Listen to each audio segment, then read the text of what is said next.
Muy buenas tardes, muy buenas noches, muy buenos días. Soy Gustavo Burgos y estamos dando inicio a una nueva entrega del programa de conversación política, hoy día en un Humanamente Hablando, Mate al Rey.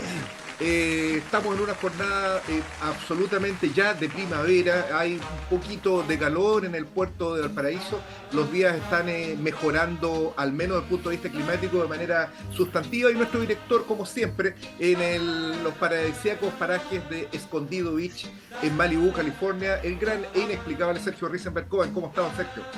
Perfectamente me encuentro, Gustavo.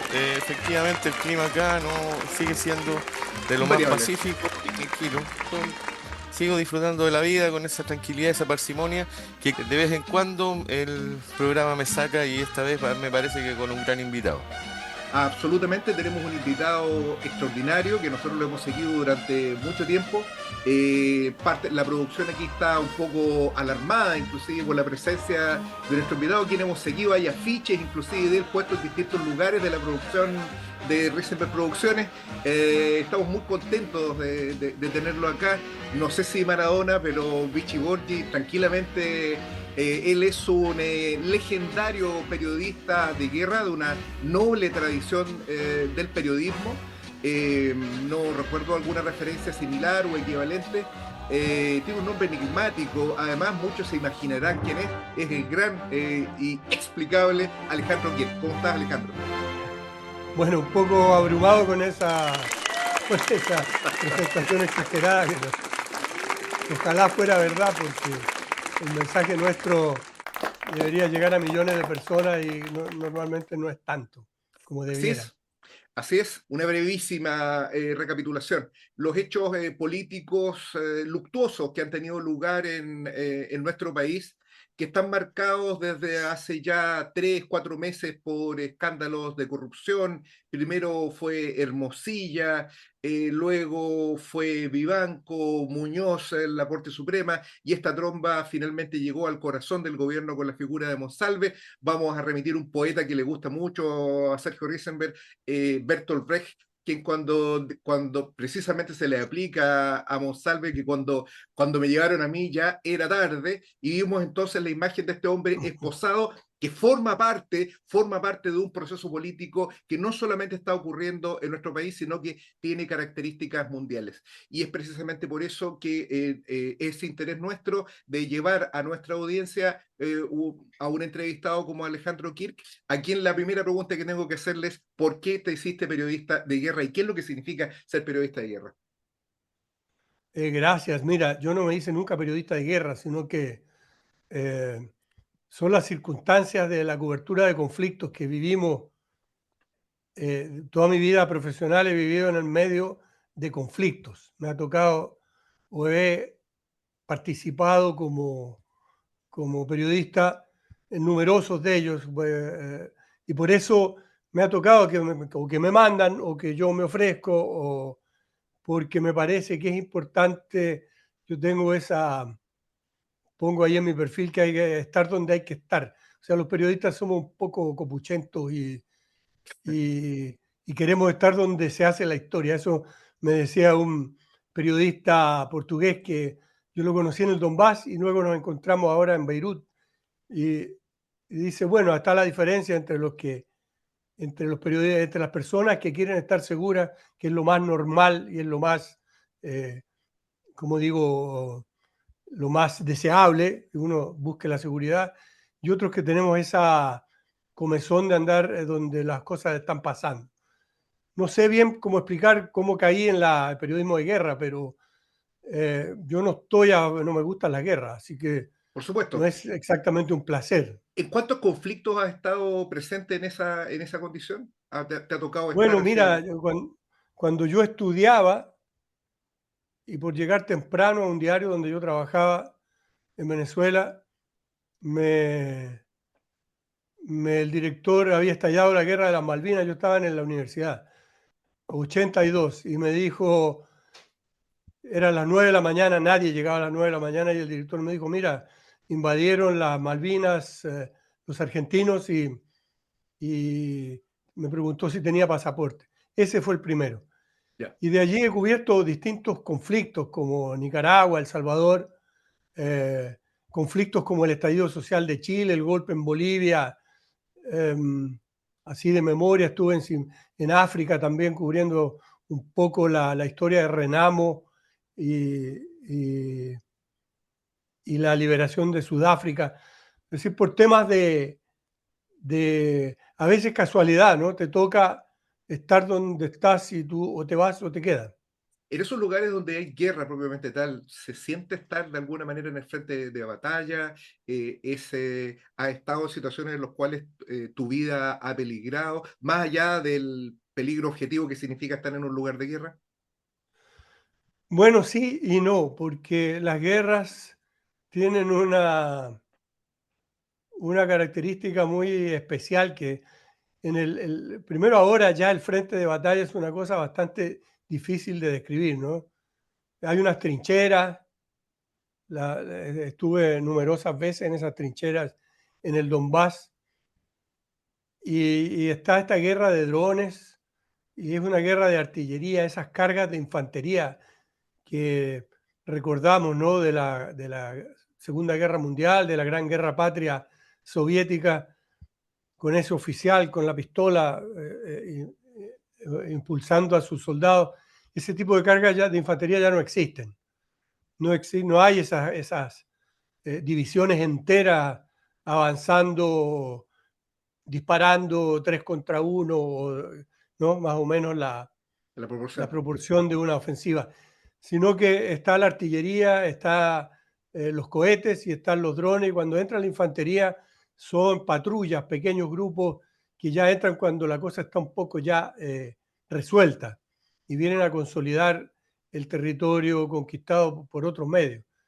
Y especialmente los drones han cambiado el concepto del frente de batalla. Y por otro lado, incluso cuando hay un frente de batalla, como es el caso de en toda la zona esta de la frontera entre el río Dnieper y la parte de Ucrania todavía no liberada, al mismo tiempo tú vas y en el mismo pueblito donde están ocurriendo las cosas, que está medio destruido normalmente, pero hay una vida comercial. O sea, los soldados van a comprar allí sus cosas, sus alimentos. Es una cortísima retaguardia, 2 kilómetros, y allí incluso hay almacenes militares donde se han hecho ricos algunos vendiendo artefactos, ¿no? O sea, Artefactos en medio de la militares. guerra, la vida sigue igual, como diría Leonardo Fabio, creo, ¿no? La vida sigue igual. Y fíjate aquí en Sandro, Beirut, Sandro, las perdón. zonas Sandro. que no bombardean en Beirut es como si no hubiera guerra. Entonces, uno cruza una calle y está en una zona donde la gente está comiendo en los restaurantes, hay de todo, y cruzas Terrible. esa avenida y está la cagada, por decirlo con más vehemencia. Risenbeck quiere hacer una pregunta, parece. Sí, Alejandro, tú cuando estuviste en el Donbass, ¿estuviste desde el comienzo? Sí. Llegamos 3 semanas después del inicio de la operación militar. Ya. Tú además me contabas que hace poco volviste a visitar. En un comienzo, yo lo que vi en esa zona es lo que nos llegaba por algunos medios como RT y otros medios, y había una cierta organización popular en esas repúblicas. Era la gente, mucho minero que habían ellos armado en un comienzo sus milicias. Yo supongo que con el transcurrir de la guerra ahora está todo más profesionalizado. Pero, ¿qué hay de esas organizaciones que surgieron espontáneamente al comienzo de la guerra? ¿Existen? Bueno, existen los sindicatos y existe esta milicia, pero esta milicia fue, como dices tú, institucionalizada porque cuando se hizo el referéndum en septiembre del 2022, eh, luego Rusia incorporó a raíz del referéndum estos territorios a la Federación Rusa y con ello vino la incorporación de la milicia al ejército ruso. Entonces ellos tenían un sistema de grado, era un ejército que al principio era, como dices tú, ahí nos contaba una vez Denis Pushilin, que es ahora el presidente de la República, o el jefe, no sé, el jefe de gobierno de la República Popular de Donetsk, que al principio estaban atrincherados en un edificio ahí en Donetsk, venían los ucranianos, había habido ya el incidente de Odessa cuando quemaron vivos a 43 personas de los sindicatos, y ya había habido referéndum, también lo hubo en Mariupol, en Odessa, en todos estos lugares, solo que no en todas partes fue exitoso en el sentido militar. Entonces él contaba que la gente estaban reunidos ahí con los dirigentes sindicales, y como allí hay una industria pesada de la que no se conoce mucho, pero Donetsk es una zona industrialmente desarrollada, igual que Lugansk, a raíz de la minería, pero ellos también tienen fábricas de metalúrgicas. Y entonces decidieron empezar a construir sus propios blindados, pero primero con camiones. Ellos me contaba, se atrincheraron en el edificio de gobierno cuando les dieron el ultimátum, llegaron los paracaidistas ucranianos y ellos pusieron camiones en las calles y se armaron como pudieron, así como una especie de revolución rusa. Claro, rápidamente ellos pudieron empezar a fabricar sus instrumentos y obviamente hubo una ayuda no oficial por parte de Rusia. Pero lo fundamental fue la determinación de la gente. Lo mismo nos contaba una alcaldesa por ahí en una ciudad que se llama Kirovsk, eh, que también la historia de los camiones, ¿no? Que cómo la gente se atrincheró como pudo, pero había un elemento que yo creo que los rusos no consideraron en esta ofensiva, en esta operación militar, es que en ese momento las tropas ucranianas no estaban dispuestas a ir a masacrar a otros ucranianos, o por decirlo mejor, todos eran rusos. Entonces unos rusos no iban a matar a otros rusos. Y eso fue lo que cambió en los 8 años del 2014 al 2022, que el ejército ucraniano fue transformado en una fuerza de la OTAN, fue ideológicamente adiestrado en la ideología fascista, antirrusa, racista, culturalmente fascista, racista digo, y por tanto ya no eran los mismos soldados, no eran estos batallones de derecha nazis como Azov, el sector de derecho y otros que son las milicias fascistas ucranianas que se alzaron en el 2014, ya eran la parte fundamental de la vanguardia del ejército ucraniano. Entonces ya no había las mismas contemplaciones con la gente.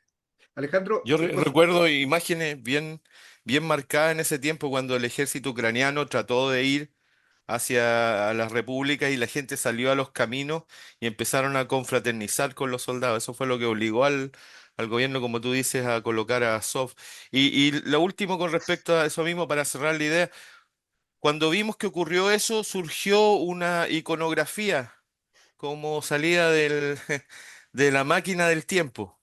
Y vimos banderas con la hoja y el martillo, menciones a Lenin, al Partido Comunista. ¿Qué tanto arraigo queda eso en la memoria histórica de la gente de ese lugar? Bueno, sí, es mucho, es muy importante. Toda la épica soviética, la épica bolchevique, pero sobre todo la épica de la Gran Guerra Patria, como le llaman ellos, a la lucha contra los nazis, eh, está muy presente en la memoria colectiva del Donbass. Entonces, ese fue digamos, la liberación en 1943 de toda la zona del Donbass. Por ejemplo, las batallas épicas de Sebastopol o de Mariupol, que es ciudad héroe, por cierto, de la Unión Soviética, se convirtieron en el ícono principal de la liberación de esta gente que usaba los símbolos nazis, que los usa, que había iniciado una limpieza étnica y cultural del Donbass, que había prohibido el uso del idioma ruso, que presentaba libros en la escuela presentando una historia distinta, poniendo a Ucrania como una nación separada de Rusia, distinta, mejor, racialmente superior, prohibiendo, como y repito, el uso del idioma a los niños en las escuelas e incluso después en las casas. Entonces todo eso generó esta épica antifascista.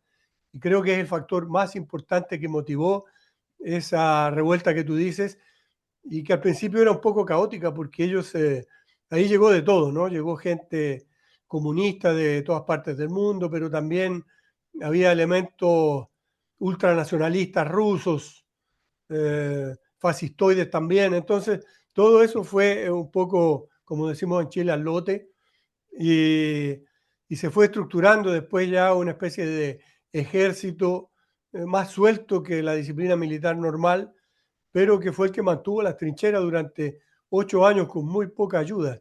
Yo estuve en Alejandro, esas trincheras y parecía un ejército pobre al principio.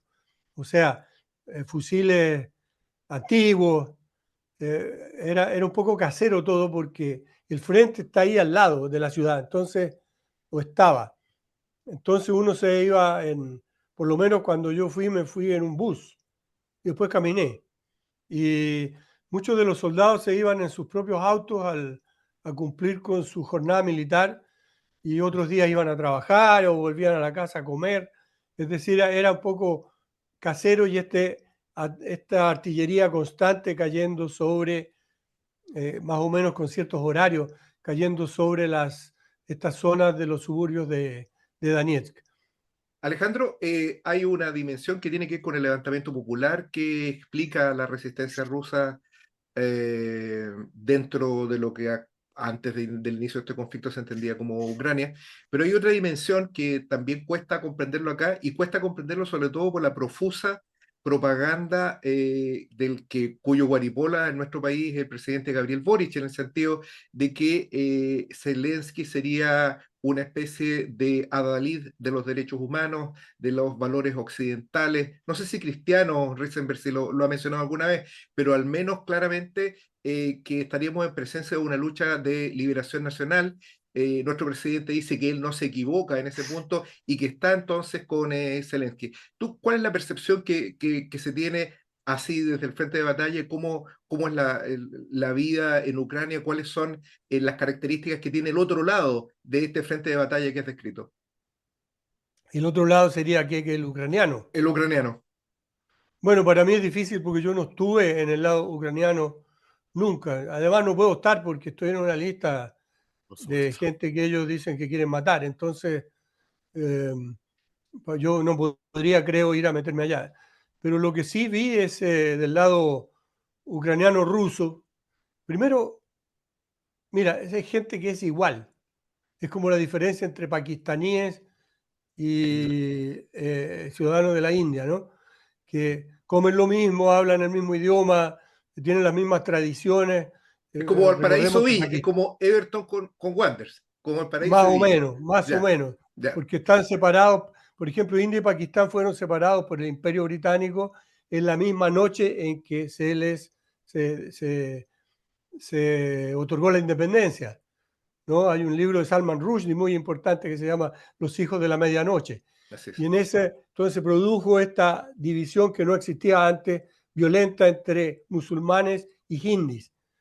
Y acá igual, es decir, para tú crear una noción de nación, tú tienes primero que inventar un enemigo. Y entonces, desde el año 1991 y tal vez un poquito antes, se fue creando la noción de que Ucrania era un país invadido por Rusia. Es una historia muy larga, pero la ciudad de Kiev fue el origen de Rusia. Es decir, esa fue la primera capital, el Rus Kiev. Estamos hablando creo que del año 800. Entonces, la historia de Ucrania es la misma historia de Rusia. El ucraniano no es una lengua que tenga reglas distintas de la lengua rusa. Eh, Se escribe en cirílico, tiene la misma estructura del idioma, las mismas declinaciones y varían en palabras que unos hablan y otros no. Y esto es principalmente en la zona occidental de Ucrania y donde nació esto y donde siempre hubo una, una idea de que era una raza superior. Esto te digo, siempre la hubo porque de allí era Stefan Bandera. Bandera fue un líder nacionalista ucraniano que colaboró con los nazis en el asesinato de miles de soviéticos y miles de polacos. y de otras nacionalidades, porque esta es una zona que durante los últimos 1000 años ha estado cambiando de imperio constantemente, y cada cambio es una guerra. Entonces eso fue lituano, fue polaco, todo el occidente de Ucrania, para los polacos es Polonia. Y a mí no me cabe la menor duda de que el interés de ellos es que cuando esto acabe, ellos tomar esa zona o convertirla, como ya casi lo es, en un protectorado polaco, en lugar de un Estado soberano. Entonces Ucrania en los últimos 300 años ha estado siempre como parte del llamado Imperio Ruso. Y si tú hablas con personas de origen ucraniano que hay en Chile, ¿no? Como Miguel Launer, muchos judíos chilenos vinieron de Ucrania, ellos hablan de Rusia cuando la mamá de ellos, los viejos que vivieron allá, hablaban de la comida rusa, del borscht, de la salianka, de la comida que ellos comían, y la llamaban rusa, no ucraniana. Ucraniana era una provincia rusa. Entonces, crearon un enemigo y lo fueron creando sistemáticamente desde aquel exabrupto, anómalo que fue el fin de la Unión Soviética. Hay que recordar que hubo un plebiscito en los países de la Unión Soviética y más del 70% votó por preservar la Unión Soviética, pero los presidentes en ese entonces de Rusia, Boris Yeltsin, Kravchuk de Ucrania y no recuerdo el del bielorruso, se reunieron los tres y decidieron por su cuenta terminar con el Tratado de la Unión Soviética. Entonces, a partir de ahí se creó es Ucrania independiente. Lleva, ¿cuántos? Son 30 años. Y en esos 30 años se fue creando esta noción de que hay un Estado-nación llamado Ucrania, que es distinto de los rusos, a quienes le llaman los moscovitas, y que tiene una cultura superior, y además racialmente, puesto que, según ellos, los rusos son euroasiáticos mezclados con toda clase de pueblos inferiores, y los ucranianos, que te repito, son de la parte occidental, serían los genuinamente europeos, blancos, arios superiores, aunque son eslavos. Ellos Son dicen que son los evidentes. verdaderos Claro, eslavos. claro, Bueno, es evidente que ellos forman parte del mismo pueblo con el ruso, uno los ve y es difícil diferenciar, por lo menos uno de este lado del mundo. bueno, grandes figuras del partido bolchevique como León Trotsky era ucraniano. No, en ningún momento aparece descrito Trotsky, ni siquiera en las menciones, ni en ninguna polémica, como alguien extraño al pueblo ruso. No hay ninguna referencia en ese sentido. En realidad lo que estamos hablando son de provincias de un mismo pueblo. Alejandro, hay un rasgo que es indudable, ¿no? El régimen de Zelensky es un régimen no solo no te permite ingresar a ti, sino que es un régimen marcadamente anticomunista, es una dictadura que ha violentado cualquier principio democrático liberal de aquellos por los cuales desde Occidente se hace gárgara, pero es una dictadura que no obedece simplemente a una enfermedad, como decíamos antes de iniciar esta entrevista, sino que obedece criterios muy racionales, a intereses imperialistas que tienen una definición muy clara en el escenario mundial. Y te voy a llevar al otro terreno, que es, nosotros sabemos que tú vienes llegando de Beirut, llegando del Líbano, que es donde desde el 7 de octubre del año pasado al 2023 tiene lugar un enfrentamiento que tiene características militares, que se originó precisamente en un hecho que ha sido calificado como una segunda intifada, un segundo levantamiento popular palestino en contra de la ocupación sionista imperialista en Palestina, y que ha tenido como respuesta uno de los genocidios de mayor magnitud de aquellos que tenga conocimiento la humanidad desde los infaustos días del Tercer Reich. En ese sentido, tendrán que dar explicaciones ante la historia, por cierto, las Naciones Unidas, los demócratas del mundo en general, y en particular quienes acá en Chile hacen profesión de fe de defender los derechos humanos en cualquier parte del mundo. Y cuando se refieren a esto, sacan el taparrabos del pacifismo, ¿no? Como diciendo, nosotros no queremos muertos de ninguno de los dos lados, desconociendo que lo que hay acá es un genocidio que tiene como base la ocupación militar por parte de un enclave imperialista como es el Estado sionista de Israel, que ha tenido desde hace más de 70 años ocupado al pueblo de Palestina.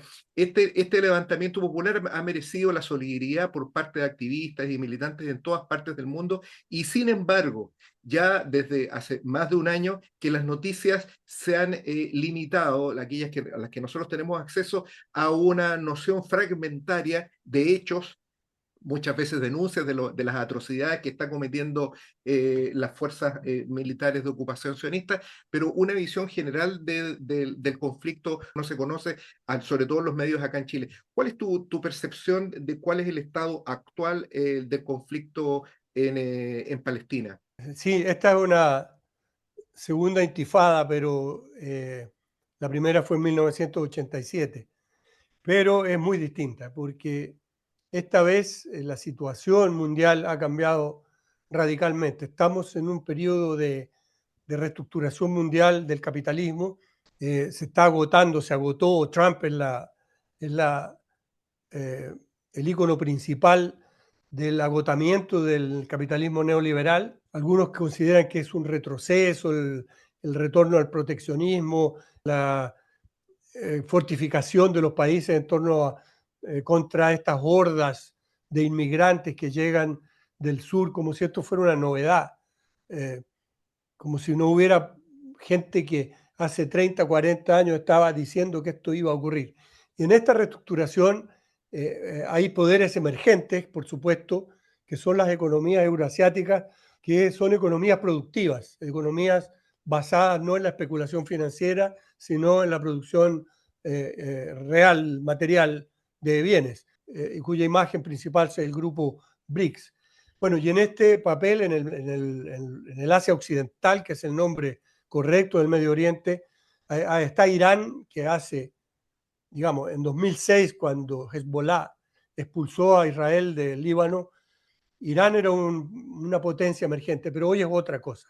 Irán es una potencia militar, económica, política, y muy importante en la región. La influencia es tremenda, no solo en la región de Asia Occidental, sino en el resto del mundo. Entonces, eso es lo que simboliza la diferencia que hay ahora cuando el 7 de octubre ese campo de concentración que se llama Gaza decidió dejar, hay una decisión allí de dejar de ser los administradores de la colonia, del campo de concentración, que es el papel asignado a los palestinos, la autoridad palestina, ¿no? Que es administrar y hacer el trabajo sucio en un Bantustán.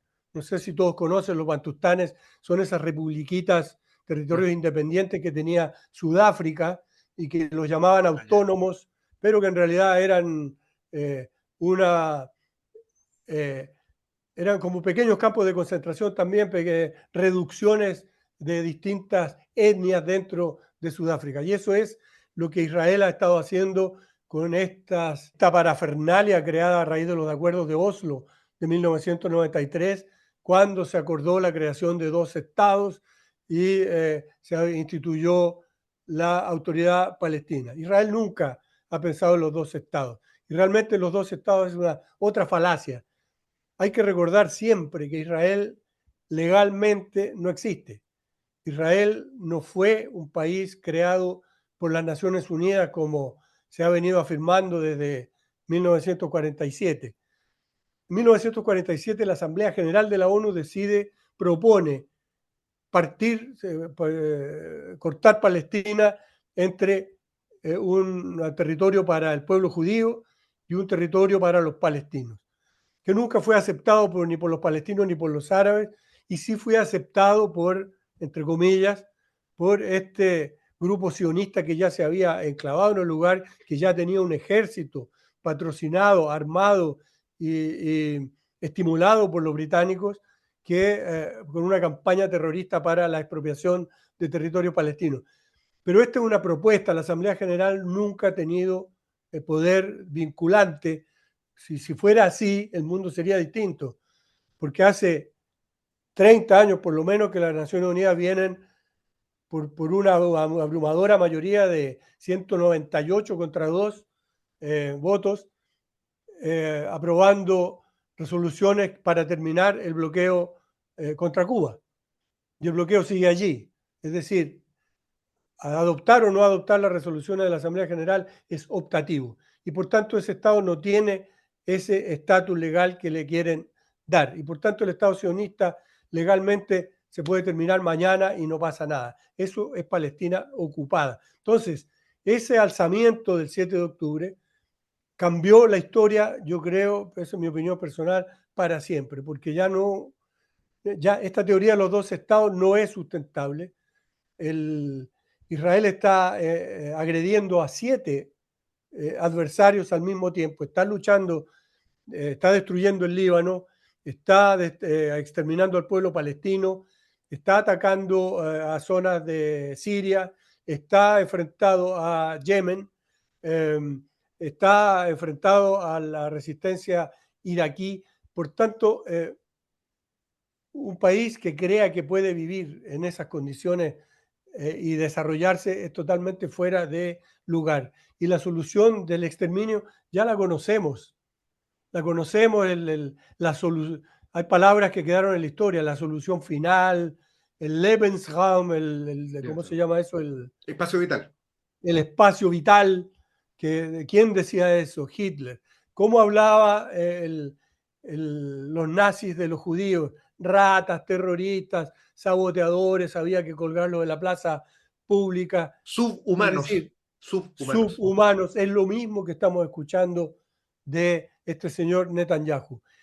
Que por cierto es muy importante lo que ocurrió en estos días, que fue la orden de captura por parte del Tribunal Penal Internacional. Es primera vez que ese tribunal ordena algo contra algún aliado de Estados Unidos. Es mandatorio, es decir, es obligatorio para los países que suscribieron el Tratado de Roma detener a Netanyahu donde quiera que él ponga pie. Eso restringe los movimientos de Netanyahu de una manera espectacular. Y no sé si lo cumplirán o no lo cumplirán, pero si no lo cumplen se vuelve polvo el Tratado de Roma, que principalmente la Unión Europea fue el principal impulsor de este tratado. Chile también, Chile jugó un papel muy importante en esa reunión de Roma el año 98. No respetarlo significa destruir, como se está destruyendo gradualmente, toda la legislación internacional. No me cabe duda de que no lo van a detener, pero se cristalizan, se transparentan las realidades. La ONU, como todas las organizaciones mundiales, es también parte de esta reestructuración. Habrán otras organizaciones, pero estas están demostrando que no sirven para el propósito que fueron diseñadas.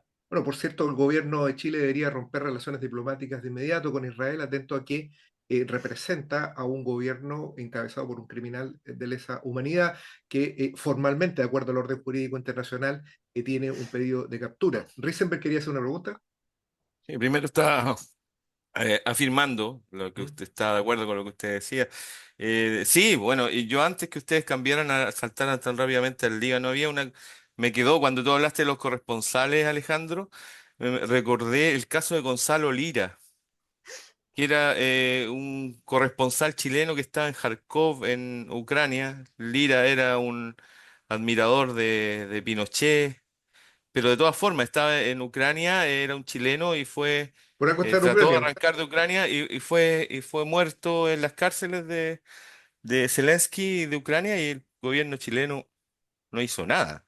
Y Gonzalo avisó antes de que lo iban a apresar y que probablemente iba a ser torturado. Y lo hicieron. Y hay que esperar mucho del gobierno. ¿Qué se va a hacer?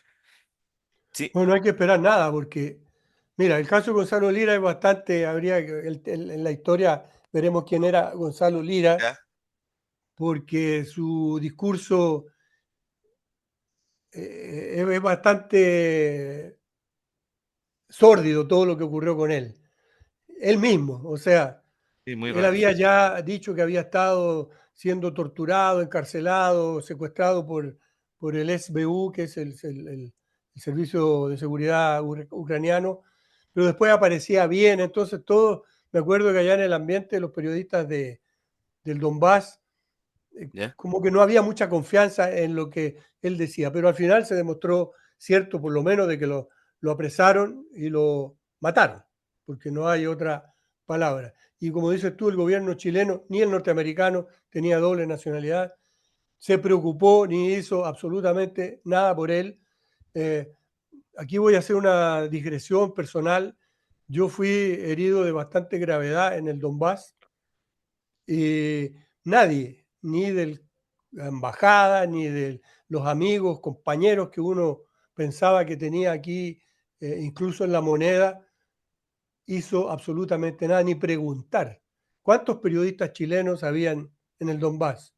Uno, este servidor.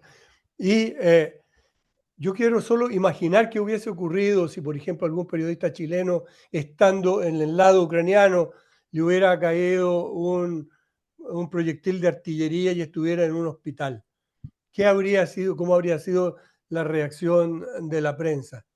Eh, yo era un periodista chileno en el Donbass y no me llamó jamás ningún medio chileno para conocer algo de lo que ocurría allí, que es lo normal cuando ocurre, porque yo he trabajado en las mesas, ustedes lo saben, mira, hay un chileno allá en no sé dónde, en Timbuktu, y lo llaman para que cuente.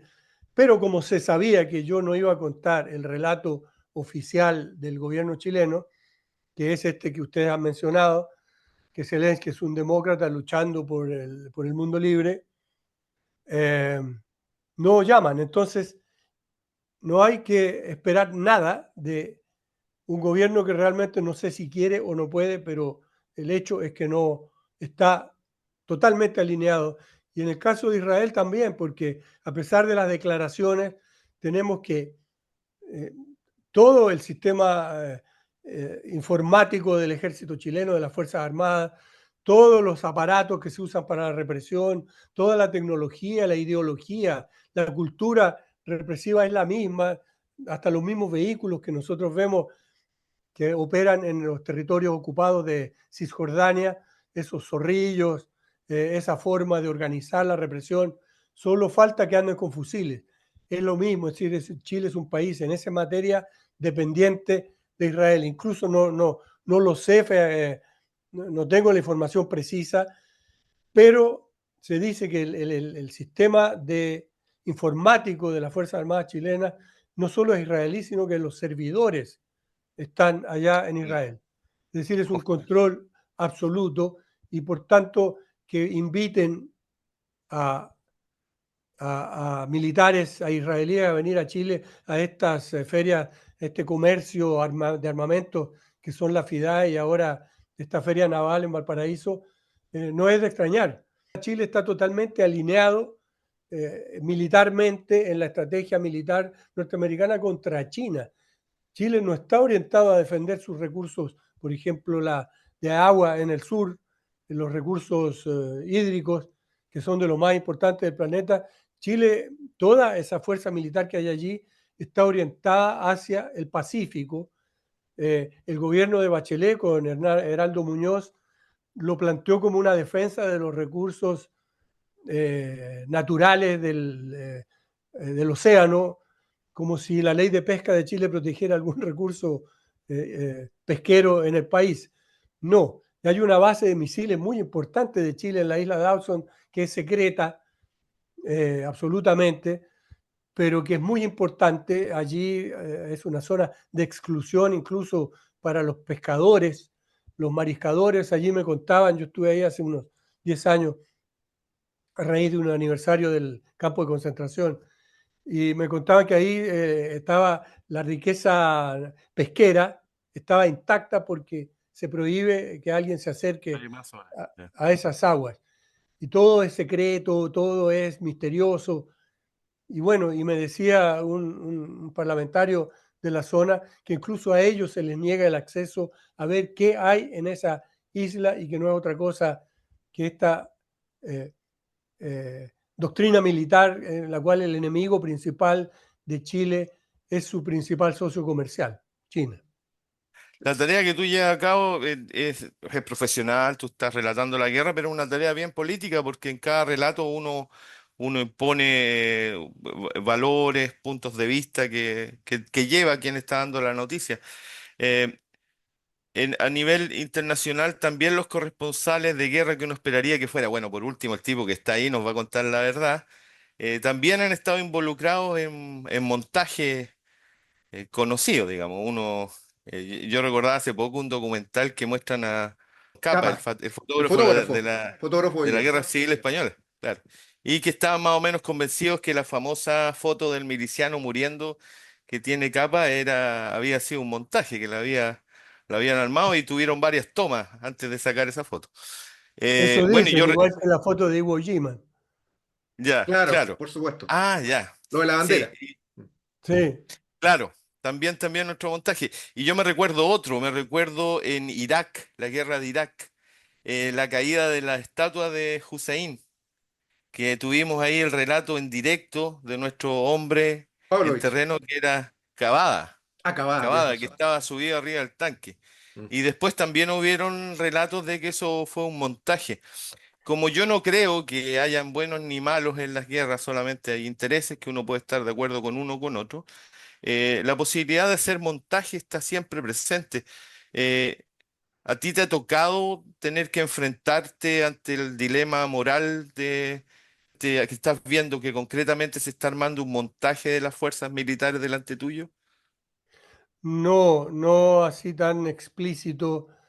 Lo que sí me ha tocado ver es, hay pila de periodistas que pretenden estar en el frente de guerra, pero en realidad están en la puerta del hotel, em, con casco y con chaleco antibalas, simulando un peligro que en teoría existe, porque no es mentira que, por ejemplo, ahí en Donetsk te podía llegar Un como misil. efectivamente nos llegó eh, un ataque, pero, pero otra cosa distinta es ir, como hacen pocos periodistas, también algunos occidentales, hasta donde están los balazos o los cañonazos. Es distinto.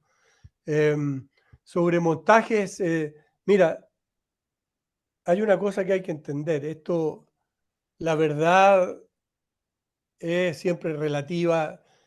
Chomsky hablaba de esto de no, la manufactura del consenso, o la del consentimiento más bien, es decir, tú partes de una base de que esto es bueno y esto es malo y a partir de ahí viene tu cobertura. Entonces, si tú partes de la base, como la mayoría de los periodistas occidentales, de que Zelensky es el jefe de Estado de un gobierno democrático, que no lo es, ese Estado es fruto de un golpe de Estado de 2014, Zelensky ya no es presidente legítimo porque terminó su periodo, pero no ha llamado a elecciones, tiene prohibido a todos los partidos de oposición, a los canales que no están de acuerdo con su política. Entonces, pero tú partes de esa base y que Putin, él como persona, así como en el caso de Israel, que el problema, muchos, por ejemplo, sionistas de izquierda, dicen que el problema es Netanyahu, Sí. ¿no? Un tipo de ultraderecha, violento, corrupto. Pero el problema no es ni Netanyahu, ni Putin, ni Zelensky. No son las personas. Ni Putin inició una guerra porque se levantó, como dicen, de mal humor, ni Netanyahu está haciendo el exterminio porque él es malo, ¿no? Él lo está haciendo el exterminio porque es fruto, Netanyahu, de toda la historia violenta de un ente totalmente ilegal que se impuso por la violencia y el terrorismo y solo puede existir como Estado terrorista. Y lo mismo ocurre con el caso de Ucrania, un país fabricado, una nación fabricada para ir acorralando a Rusia, porque Rusia de cualquier modo es un peligro porque es muy grande. Entonces, eh, muchos participan. Nosotros, por ejemplo, viajábamos en la zona del Donbass con un bus. El Ministerio de Defensa organizaba tour a periodistas occidentales. Y claro, nos llevan donde ellos quieren que uno vaya para mostrar lo que ellos quieren que sea mostrado, ¿no? Que era el avance irrefrenable de las tropas rusas. Lo mismo ocurre del otro lado, es decir, te van a mostrar lo que tú quieres y uno va con cierta reticencia o va como propagandista. En mi caso yo no soy propagandista del ejército ruso, ni mucho menos. Comprendo todas estas situaciones, yo comprendo que no puedo ir en un bus del ministerio y que me muestren el lado oscuro, por ejemplo, de la corrupción de las tropas, de los mandos rusos que se manifestó al inicio, eh, del, de los desastres que ocurrieron en la primera etapa de la operación militar, de las fallas que uno veía que eran evidentes, ¿no? Pero uno no puede, yo parto de la base de que el mundo se está reestructurando, de que la OTAN ha querido acorralar a Rusia, de que Estados Unidos está en un declive estructural y que Rusia representa en este momento una fuerza progresista en el sentido de esta reestructuración que no es socialista ni revolucionaria, pero que representa un mundo con menos, donde las relaciones entre los países sean un poco menos violentas, un poco menos desiguales, un poco menos imperialistas Ujú. de lo que han sido hasta ahora. Entonces, partiendo de esa base y partiendo de la realidad que uno ve, es decir, la población del Donbass o la población del Líbano atormentada, atacada, discriminada, en peligro y sintiéndose, te diría, más rusos que los propios rusos, eh, más patriotas, más, a veces uno nota que los soldados rusos que vienen de Rusia no sienten que estos rusos del Donbass sean tan rusos como ellos. Es decir, estas cosas se han ido dando a lo largo de un proceso histórico. Entonces los montajes a veces cuentan con el apoyo no malévolo, sino eh, inocente, por así decirlo, ingenuo, de muchos periodistas que se ubican entre el bien y el mal. Y otros que quieren lucirse. No sé si ustedes vieron ese video periodista británico acostado en el piso Ah, terrible, diciendo que estaba en sí, peligro mientras atrás iba una señora con un carro, con sí, una sí. guagua y gente con paquetes del supermercado. Eh, entonces, un poquito de lucirse con la tragedia ajena es muy de los periodistas occidentales. Aparecer como ese corresponsal de guerra que alguna vez existió, por ejemplo, en Vietnam, donde tú estabas en el frente de batalla libre y reporteando con honestidad lo que allí ocurría. Es lo que nosotros tratamos de hacer en el Donbass. Yo allá en el Donbass con un periodista ruso que ahora está en el ejército, compramos un vehículo para andar por las distintas zonas del frente y llevábamos ayuda humanitaria. Es decir, esta es una de las razones por las cuales estoy en la lista negra de Ucrania, porque llevar ayuda humanitaria, comida, agua, medicinas, a las aldeas estas que estaban recién liberadas, donde no llegaba nadie, era un delito según la ley ucraniana, ayudar a esa gente. Y nos perseguían con drones y ahí no andábamos con tutela de nadie. Es decir, ahí no había tour militar ni alguien que nos dijera entrevisten a este o no. Eh, a pesar de que en esos tours militares eran bastante desordenados también y nadie te prohibía entrevistar a quien tú quisieras. Y esa es otra experiencia buena porque gracias a esos tours tuve acceso 2 veces a la central nuclear de Zaporozhye, eh, a lugares que de otra manera no habría llegado nunca y había libertad para hablar con quien uno quisiera. Y tuve una experiencia con un periodista danés que no creía que todo esto era un montaje.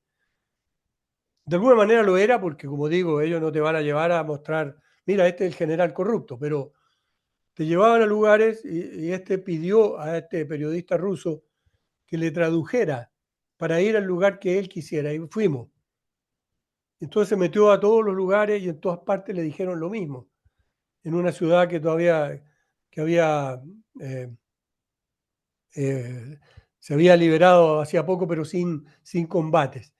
Y todos decían lo mismo. Entonces él nos confesó, si yo reporteo lo que yo vi, lo que me dijeron, no me van a creer. Y me van a caer encima no solo mis jefes, sino el propio público en Dinamarca, que lo que quiere oír es que los rusos son unas bestias sanguinarias que llegan a oprimir y a matar a los civiles. Entonces, cuando eso no se puede reportear, cuando eso no ocurre, el que se pone en la parrilla es el periodista.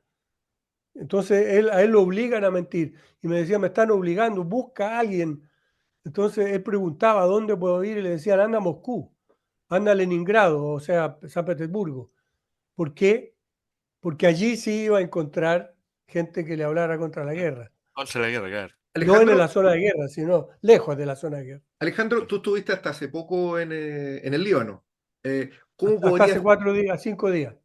claro, entonces es una fuente primerísima de información de qué está ocurriendo en ese frente de batalla eh, en el Medio Oriente o como tú dijiste recién en el Asia Occidental, ¿no? Me parece que fue la expresión que utilizaste recién. Sí.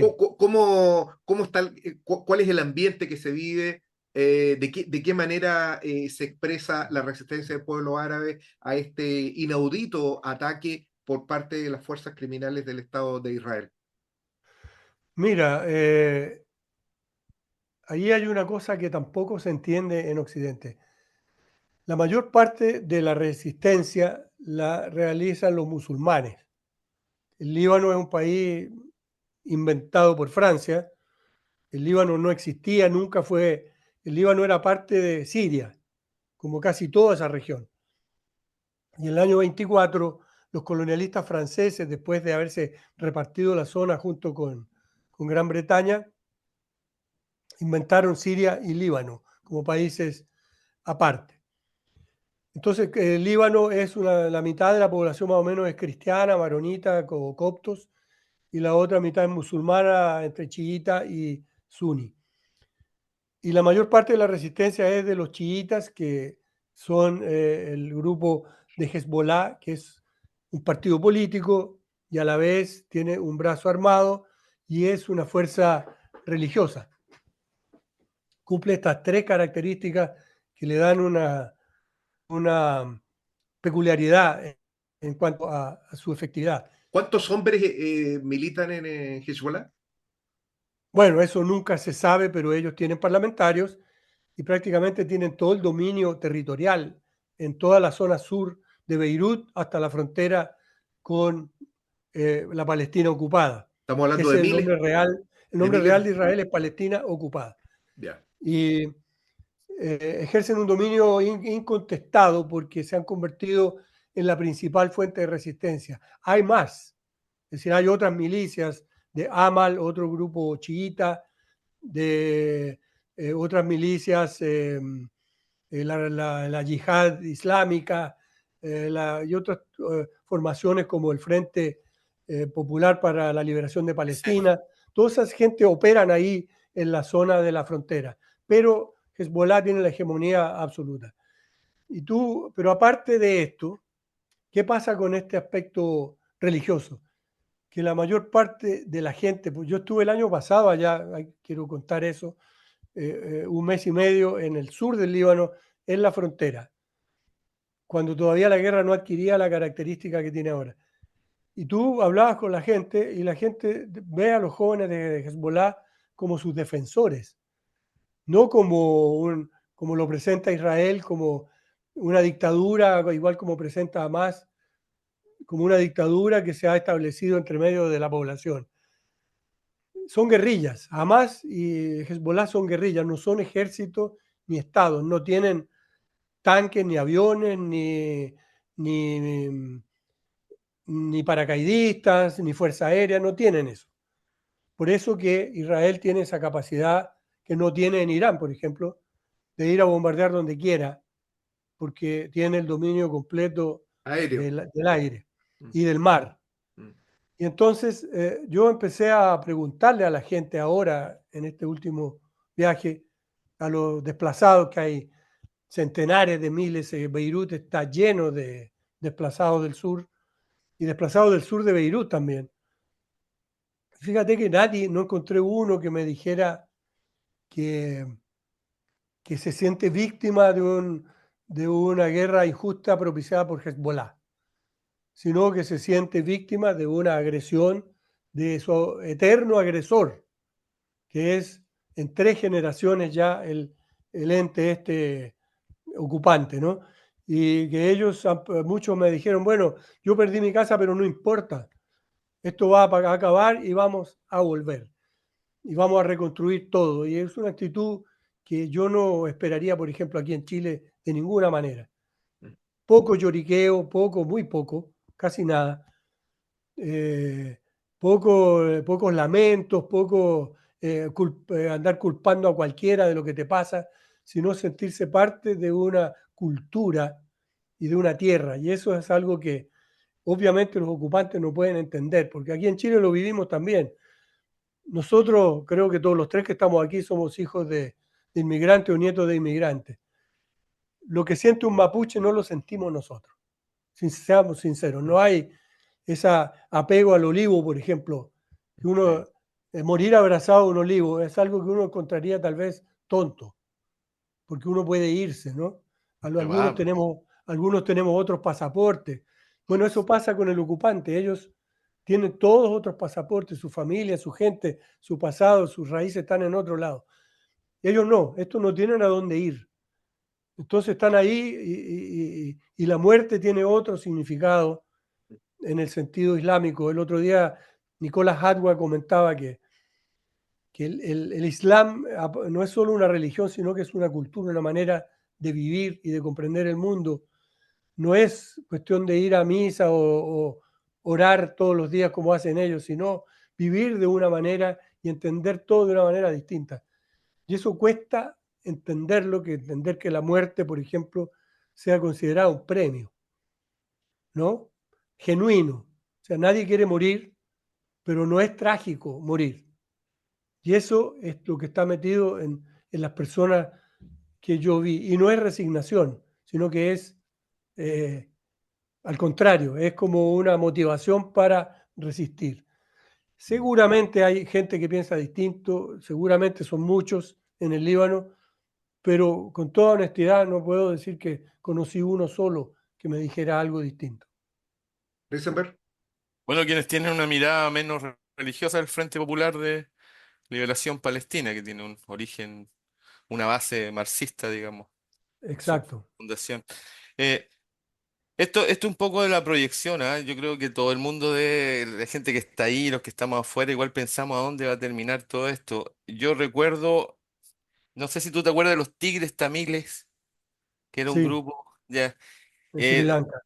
claro, en Sri Sri Lanka. Lanka. Y antes de los Tigres Tamiles, uno tenía había como una regla, que era un ejército estatal formal no podía vencer sobre una guerrilla que se basaba en estar cubierta con su propio pueblo, digamos. Yo vi en la destrucción de los tigres de tamiles, la primera vez que un estado decide exterminar prácticamente a toda la población, no importando si eran guerrilleros o no, que era algo que de alguna forma hicieron los Estados Unidos igual en Vietnam. En Gaza han hecho eso. De- y a mí me parece que es una forma simplemente de limpiar Gaza directamente. No creo que ser yo muy creativo sea el único que, que piensa eso. Digamos, ellos quieren tomar Gaza. Hay tipos de colonos que inclusive están haciendo los planos de las calles de cómo van a organizar Gaza después que se vayan los árabes. Están Eh, vendiendo terreno. mira, oye, no pierden una Ya están oportunidad de haciendo hacer un negocio. negocio. Mm, Oye, increíble ya. mm. Claro, te lo deben vender en verde los edificios que van a hacer. En ruinas te Eh, lo venden. Claro. Eh, tú también está el crecimiento de Irán, que en un momento se ha transformado igual en un riesgo, digamos, para Israel, en el sentido que se empieza a levantar aún en pañales en relación comparado con el tremendo tecnología y el apoyo de Estados Unidos a Israel, pero de todas formas Irán empieza a ser una potencia de la región, digamos, que al menos le puede responder de vez en cuando con algún misil de vuelta, porque em, Israel ha visto que este como que es el momento de resolver el problema con Irán, que como decimos estamos en una especie de un campo en blanco que todavía no está decidido. Rusia por un lado está involucrado en la guerra de Ucrania y este es el momento para Israel de resolver el problema de Irán. Por otro lado, se han destruido todas las esperanzas que tenía la gente en los pactos de Oslo, que son parecidos a los pactos de la concertación, son parecidos a todos los pactos que se hacen siempre, que igual les sirve al dominador para estar como 30 o 40 años mientras la gente se da cuenta de que fueron falsos. Eh, pero yo creo que se ha llegado a un momento cúlmine, clave. Esto no va a poder quedar en el mismo estatus anterior. Tú estuviste en Sudáfrica por último. Yo creo que quizás sentiste en el momento que Sudáfrica ya no era más viable como un estado del apartheid. ¿Ves eso en el caso de Israel? Mira, primero aclarar una cosa. Irán ya no es un Estado que pueda de vez en cuando responder con algún misil a Israel. Irán está en capacidad, por lo menos, de destruir Israel en lo que se llamaba antes la destrucción mutua asegurada. Es decir, Israel tiene armas nucleares. Muchos dicen que Irán ya las tiene y que por supuesto Mm. no las publicita, pero sería lógico pensar que desde que Trump en 2016 eh, rompió el tratado que existía para el desarrollo de la energía nuclear en Irán, eh, que ellos iban a desarrollar un arma nuclear porque es su única capacidad de autodefensa. Entonces, Irán ahora es una potencia capaz de destruir a Israel tanto como Israel puede destruir a Irán. Ujú. Eso no es una guerra ni que se pueda ganar, pero eso también es lo que garantizó la paz durante el 1945 en adelante, era la capacidad nuclear de la destrucción asegurada. Y por tanto, y además Irán es una potencia económica y científica de conocimiento que ha reemplazado a las antiguas potencias en la región. Es decir, una potencia ya hegemónica, por lo menos en esa área del mundo, está en el Acuerdo de Shanghái, está en el BRICS. Así que Irán ya no es un país que más o menos puede defenderse, sino que es un país que ya demostró que no es lo mismo ir a atacar a Irán como este ataque que intentó Israel y que le fue pésimo, eh, que ir a bombardear las aldeas del Líbano que no tienen defensa de ningún tipo. En cuanto al sistema del apartheid en Israel, yo creo que Israel no inició esto. Yo creo que esto lo inició la resistencia palestina el 7 de octubre, cuando decidió cruzar la reja del campo de concentración y atacar dentro de los territorios ocupados. Ujú. Y con eso yo creo que cambió la historia para siempre, puesto que Israel nunca había tenido un conflicto de esta magnitud, nunca en su historia. Ellos estaban acostumbrados a unos pseudo conflictos armados donde ellos tenían el sartén por el mango. En este caso se están enfrentando a una situación no solo militar. Fíjate, ellos dicen que van ganando la guerra, pero van ganando la guerra ¿cómo? Dominan algún territorio. El único territorio que más o menos dominan es el norte de Gaza, donde lo hacen a costa del exterminio. No es la limpieza étnica. Por ahí alguien escuché, creo que a Scott Ritter, decir que es un término equivocado decir limpieza étnica, porque limpieza étnica es que tú sacas a gente de un territorio para que viva en otra parte.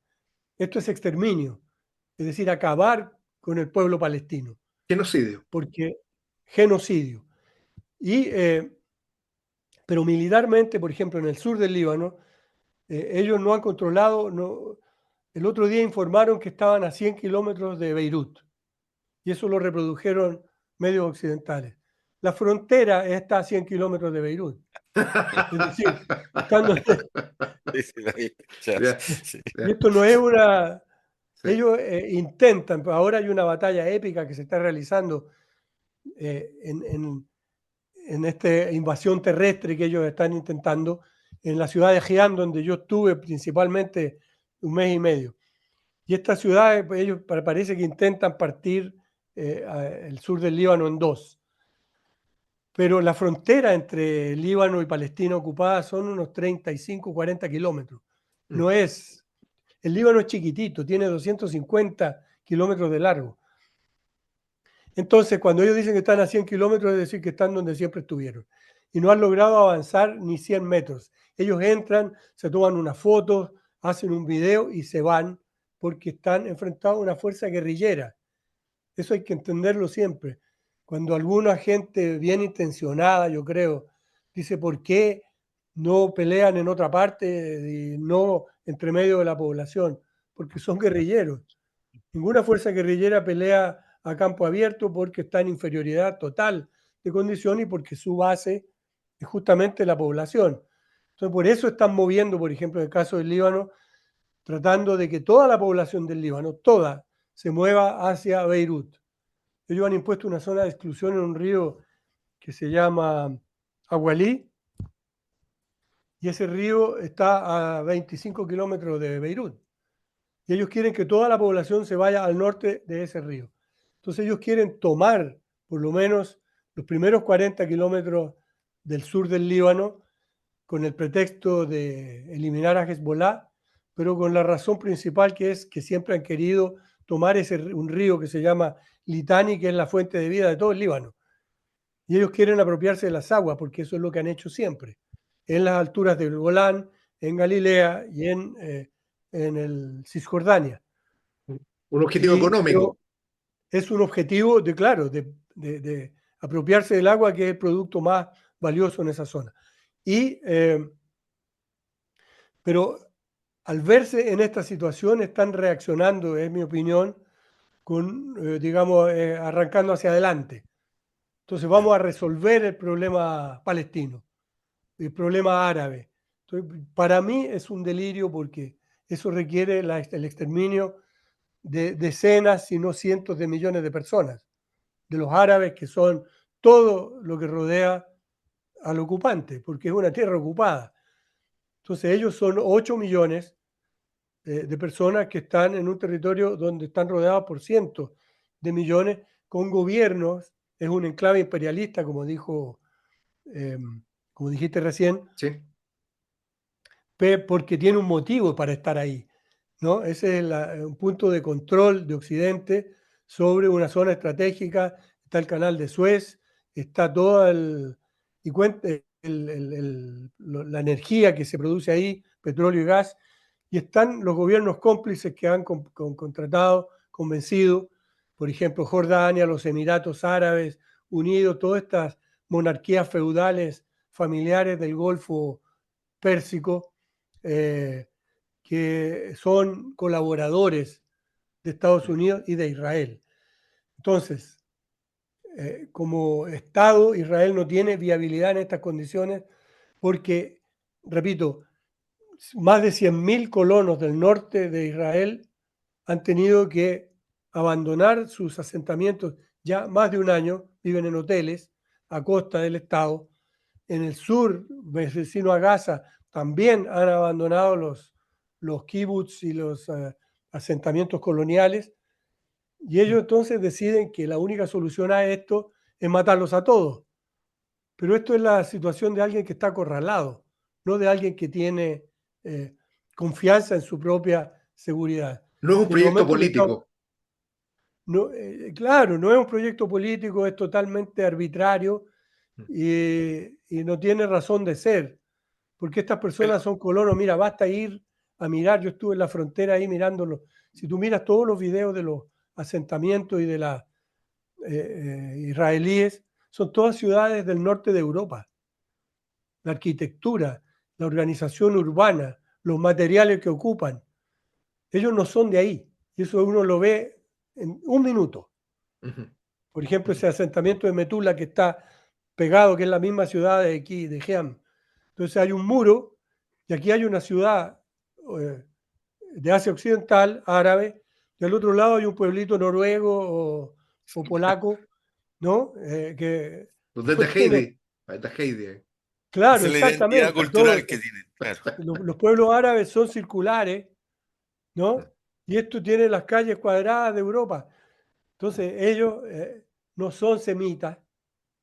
El pueblo semita es el pueblo árabe. Ellos son descendientes difusos de una mitología y ellos lo saben. Entonces creo que de ahí viene, y claro, este es el fanatismo de una secta acorralada.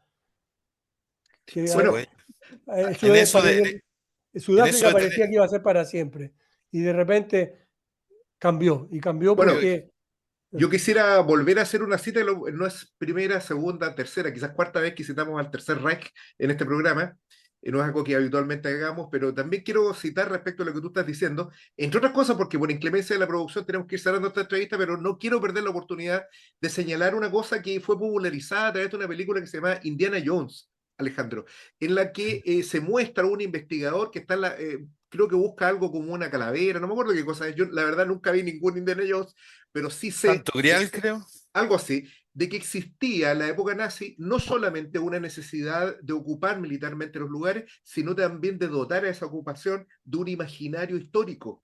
Y los nazis se preocuparon a través del Instituto Ahnenerbe, que significa algo así como tradición o herencia, la traducción del alemán no es exacta, orientada a reconstruir un pasado histórico en que los arios gobernaban el mundo. Inclusive se preocupaban de encontrar unos animales que se llamaban los uros, que eran unos vacunos gigantes, reconstruían bosques e inclusive hacían especies de criaderos de arios en las zonas ocupadas del norte de Europa. Vale decir, este delirio de construir un Israel ocupado por sionistas desde la época, desde hace 5.000 años, tiene también un origen similar que busca dar moralidad y legitimidad ante el mundo a un acto de crimen, de guerra, que está alcanzando un índice muy elevado al día de hoy, con las características de un genocidio, pero que desde hace 78 años está siendo perpetrado por una fuerza militar ocupante de carácter imperialista. Yo creo que este es un elemento muy importante y que nos conecta al mismo tiempo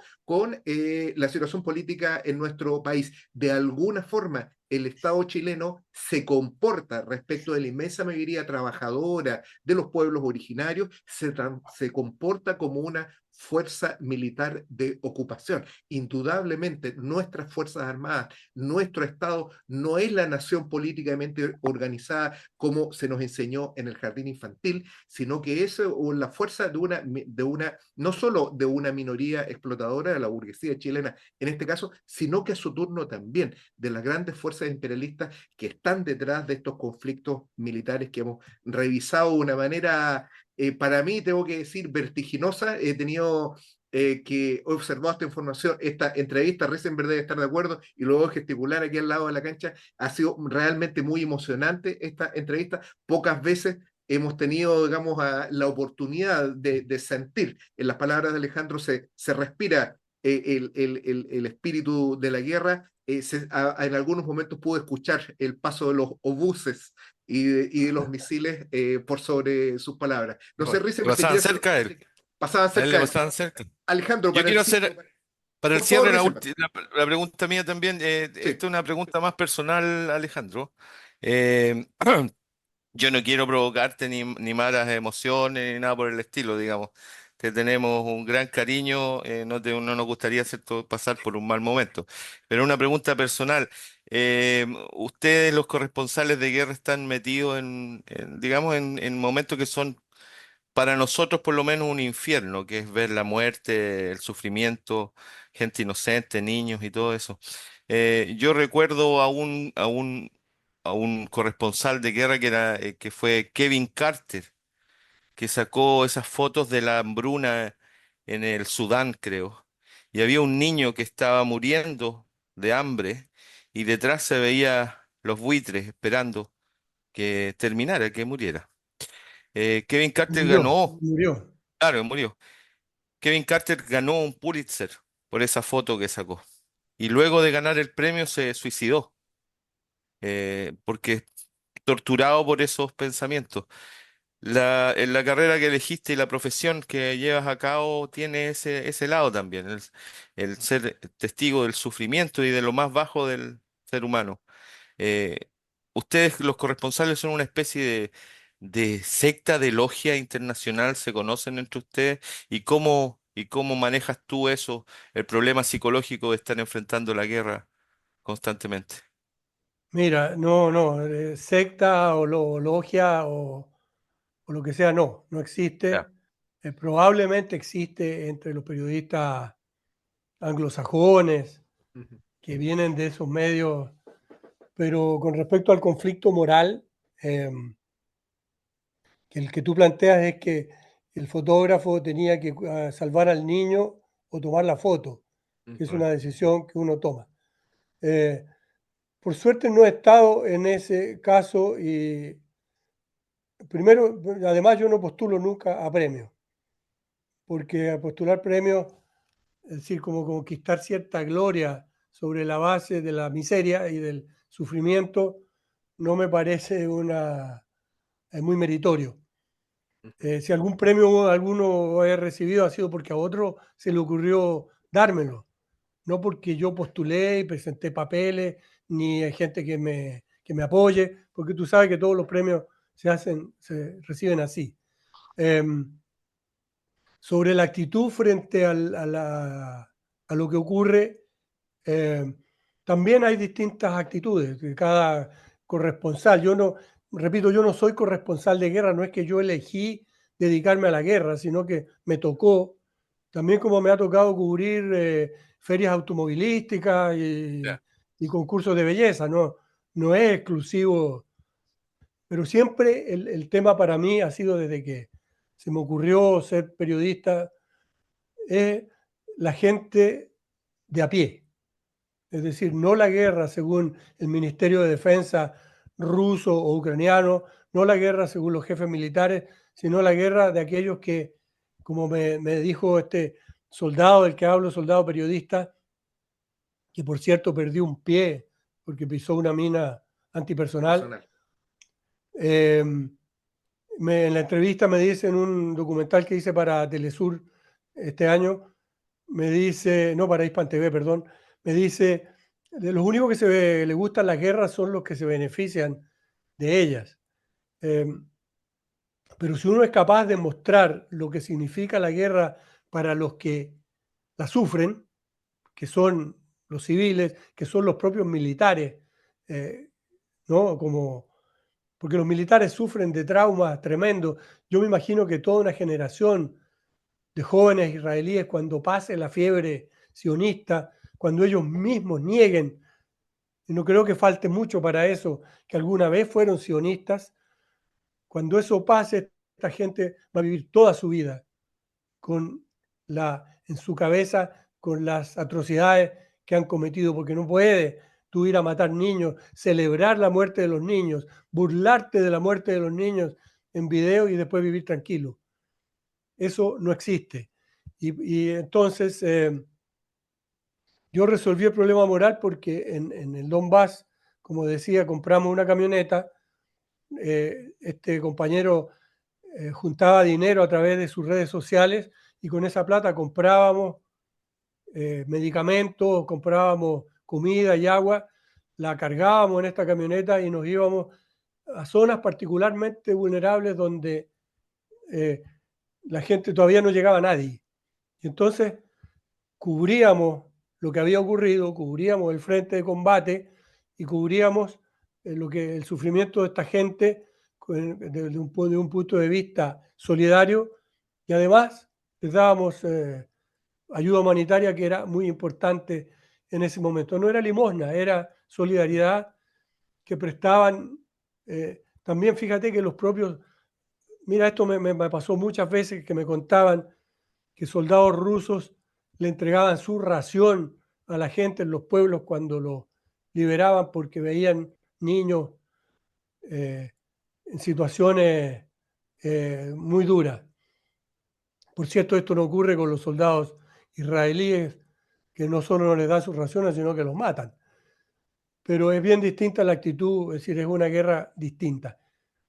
Así que ese problema, he visto sufrimiento como el que tú dices, pero uno o se vuelve samaritano y nadie sabe lo que ocurre, o trata de que todos sepan que allí se está cometiendo un crimen. Y creo que esa es la opción que uno tiene, que la tienen los médicos, la tienen los defensores de derechos humanos, todos la tenemos en algún momento, incluso aquí en la calle, cuando vemos, ¿no?, a alguien botado en el piso y uno sigue caminando. Sí, pues, la mayoría Alejandro, de la gente sigue. exactamente, Alejandro, al cierre, si te quedó alguna idea que quisieras decir o mandar un mensaje, inclusive, tú recién mencionaste una campaña en la que la revista El Porteño también está participando, que es una campaña en repudio a la Expo Naval, que va a tener lugar en los días 3, 4 de diciembre acá en el puerto, donde se reunirán las empresas criminales que están lucrando con estas guerras, digamos que es una campaña que está en este momento en curso. Ayer tuvo una expresión también en repudio a la presencia del del primer ministro Macron. francés Macron. Algo que se te quede en el tintero o algún saludo o algo quizás que quisieras decirle a algún joven que se está recién informando respecto de este asunto y a quien tú quisieras dirigirle una palabra. No, mira, yo creo que esto a los jóvenes periodistas es que la neutralidad y la imparcialidad y la objetividad no existen, sobre todo cuando uno está enfrente de los hechos y está viendo las cosas, no necesita, hay un chiste, que es que cuando está lloviendo el periodista para informar de eso no tiene que buscar una fuente, sino abrir la ventana. Mm. Y lo que uno ve con sus propios ojos lo tiene que decir tal cual lo vio y no escudarse en un cierto conveniente neutralismo que permite equiparar lo que obviamente en el caso de Palestina y del Líbano es el bien contra el mal. Y el bien significa un pueblo, no porque te dicen el terrorismo. Yo diría que no hay causa más noble hoy que apoyar la resistencia armada contra el ocupante sionista. Creo que la palabra sionismo de aquí a poco tiempo más se va a convertir en sinónimo del nazismo, de lo peor que se le puede ocurrir a la mente humana y que va a ser una vergüenza haber apoyado eso. No falta mucho para que eso ocurra. Creo que nadie le ha hecho más daño al pueblo judío que el sionismo, por darle ese estigma de ser un pueblo que de haber sido víctima de los peores abusos y discriminaciones y atrocidades, se ha convertido en ejecutor de los mismos hechos. Entonces, no hay nada más noble para un periodista que estar en el lugar donde tiene que estar, no con terceras fuentes ni con versiones de pasillo, y cuando está jugársela por contar lo que vio. Creo que, y en este caso, apoyar al pueblo palestino no hay nada más noble en esta etapa del mundo que esa. Y el pueblo palestino y otros, ¿no? Porque ellos son el símbolo de la opresión. Muy bien, me sumo también este programa a la noble resistencia árabe y especialmente a la resistencia palestina, que ha ofrendado a decenas de miles de luchadores en contra de esta fuerza ocupante imperialista. Vaya nuestra solidaridad para ello y también formamos parte y aspiramos, digamos, a formar parte como programa de dicha resistencia. Sin nada más que agregar y encontrándome debidamente facultado por nuestro director, Sergio Risenberg Cohen, pongo término a las sesiones de este importante programa político, este Mate al Rey en su versión humanamente hablando, no sin antes invitar a quienes nos han visto a que se suscriban al canal, a que hagan clic en la campanita que se ponga colorada para que sepan cada vez que subimos nuevos contenidos, a reventar el botón de like, a compartir nuestros contenidos y a comentarlos en la medida posible, elogiosamente, y si no es posible que sea elogioso, que sea con el debido respeto, en el entendido que las ideas que nosotros hemos vertido acá no son verdades reveladas, sino que aspiran a ser el insumo necesario del debate político de la izquierda de los trabajadores, de los cuales este programa aspira a conformarse como una barricada. Muchas gracias, Sergio Risenberg, y por supuesto, muchas gracias y esperamos tenerte una vez más en este programa, Alejandro Kirk. Nos vemos entonces, chao. Chao, chao. Muchas gracias, chao.